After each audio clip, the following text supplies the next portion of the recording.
Good morning, students. Hope you are all safe at home and you have successfully completed Unit Test 1. And in this week, in this session, we are going to look at the chapter 6 Tissues in Biology. Previously, we have learnt about cell, the fundamental unit of life. So, cells are of two types. They are unicellular, which is having only single cell to perform all the functions. The second one is multicellular, which is containing many cells and each perform different function.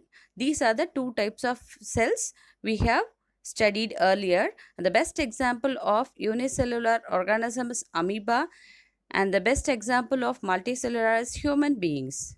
So these cells in group or in clusters form a tissue. So these cells in group or cluster is termed as tissues. So in this session, we are going to study in detail about the tissues. So what is tissue? A collection or group of similar cells which perform or help to perform same function and arise from the same origin is called as tissues. So it will perform a same function and its origin is from the same cell. So this group of collection of similar cells is called as tissues. So these tissues are of two types. They are plant tissue and animal tissues. In this session, we are going to look in detail about the plant tissue. Before that, I'd like to tell you the difference between the plant tissue and the animal tissue. Plant tissue, plants do not move from one place to another. So it obtains its energy in the form of sunlight and water from the ground. Most of these cells and tissues in the plant provide mechanical support and strength. So these cells and tissues in the plant are helpful in providing the mechanical support and strength to the plant. So most of the tissues consist of dead cells because they provide mechanical support and strength to the plant. The next thing is the growth of the plant takes place only in some region. So plants have tissues called as meristematic tissues that we'll study now, which divides and help in the growth, and permanent tissue which do not divide. So there is a division of growth in the meristematic tissue and there is no division of growth in the permanent tissue. Coming to the animal tissues, animal move from one place to another and it need more energy than the plants. So most of the cells and tissues in the animals are living cells. So in the plant it is dead cells, but in the animal it is living cells. The growth of the animal is more uniform. So animal do not have separate dividing and non-dividing cells as a plant have dividing and non-dividing cells. The meristematic tissues is dividing and the permanent tissue is not dividing. Whereas in animal there is no separation of division and non-division of the cells. Animal cells have organ having specialized function. So the organs have specialized tissues in animal. So there is different organs in animals, but in plants there is no different organs. So in animal cells, sorry, in animal tissue, it can perform different function with different organs. But in plants, it cannot perform that kind of functions. So this is the major difference between a plant tissue and animal tissue. Plant tissues. Plants perform functions which are different from animals and also their structure is different. Hence, they have tissues which are different from animals. They are further classified into subcategories which is shown in the table below.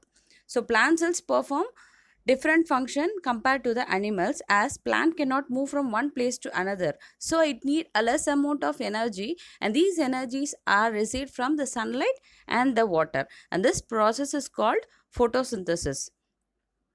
These plant tissues are classified into meristematic tissues and permanent tissues. In this session, we are going to deal with the meristematic tissue. So, let us see a oral view of permanent tissue. These meristematic tissues are capable of cell division. And these permanent tissue are mature cells and are incapable of cell division. These permanent tissues consist of two types. They are simple permanent tissue and complex permanent tissue. In simple permanent tissue, these tissues are composed of single type of cell, but in complex permanent tissue it contains more than one type of cells. So this simple permanent tissue is again split up into three types of cells, namely parenchyma, collenchyma, and sclerenchyma. And this complex permanent tissue is again split up into xylem and phloem. This in detail we'll study it in the future sessions. And today we are going to see about the meristematic tissues. So what is meristematic tissue? The main characteristics of this tissue is that it is responsible for the growth of the plant. The main function of meristematic tissue is it is responsible only for the growth of the plant. The cells of the tissue continuously divide and later differentiate into permanent tissue. First, during the initial stage, the cell division is done by the meristematic tissue, and then further it gets continuously differentiated into the permanent tissue. This tissue occur at specific region of the plant body. This is so because in plant body growth occurs at these regions only. So these regions are of three types, namely the apical meristem, intercalary meristem, and the lateral meristem.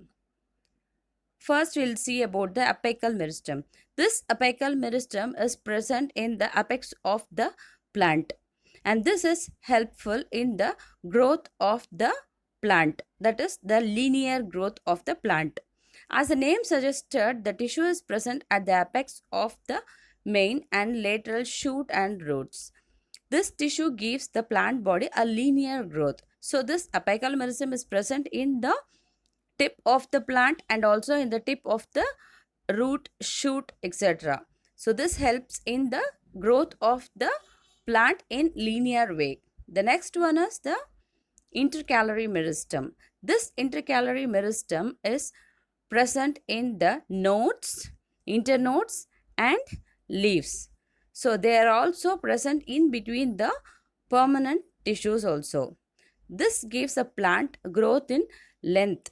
So apical meristem, it is present in the apex only. It is also help in the growth of the plant but in linear way. The next one is intercalary meristem. This is also helping in the growth of the plant but in a specific region, that is the node, internodes, and leaves. So it also help in the growth in lengthwise. The third one is lateral meristem. This tissue lies on the side of the plant body. So it lies in the side of the plant body. Hence, it lies under the bark of the plant in the form of cork cambium. So cork cambium is a substance which is used to produce cork. That is the, we used to say that mara pattai, no, that is called cork. So bark. This bark is formed with the presence of cork cambium. It gives a plant its width or girth. This helps in the width or girth of the plant. That is அகலமா plant வளர்றதுக்கு use ஆகிற thing, that is called cork cambium. So the apical meristem and the intercalary meristem are helping in the length of the plant, but the lateral meristem it is helping in the width of the plant. So it becomes thicker. The stem or the trees thicker stem is becoming more thicker with the help of this lateral meristem. So can you all understand the concept, children? We'll move to the next thing, that is permanent tissue, in the next session. Thank you.